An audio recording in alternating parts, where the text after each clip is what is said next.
It's not as if Angelina Jolie hasn't proved her worth as a writer director before now.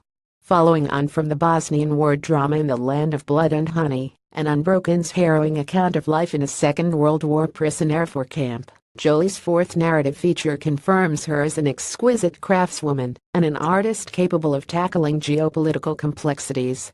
First They Killed My Father, the official Cambodian selection for the Academy Awards, is based on the memoir of the same name by Lang Ung, whom Jolie befriended in 2002 after the actor became a goodwill ambassador for the UN. Ung is essayed by the remarkable Sariam Sramach as the 5-year-old daughter of a Cambodian government official and nuanced Phuong Komphiak. As the Khmer Rouge's campaign of genocide begins, Ung and her family are forced to flee Phnom Penh and toil in the fields, where zealous overseers bark slogans there will be no banking, no trading and no private property. Jolie stays entirely focused on her young heroine save for an archival overture featuring Richard Nixon. Ung has no real knowledge of the outside world. Her experiences are repetitive, brutal and tempered by naivety, hard labor, surviving on morsels and thin gruel, and finally the dissolution of her family. As the overseers have it, anchor as your mother and your father.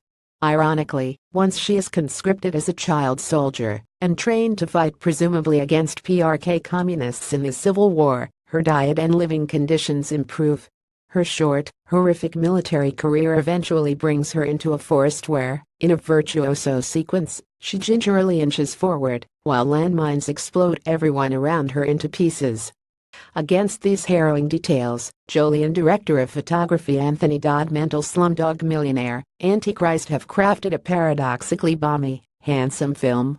This is both a personal and political project for the director. Her 16-year-old Cambodian-born son, Maddox Jolie Pitt, served as an executive producer. 40 years on and the Cambodian genocide has seldom been depicted on film. The Killing Fields was a notable exception, but even that exceptional project pivoted around Sam Waterson's American journalist. Jolie has the clout and integrity to tell the story from a Cambodian perspective.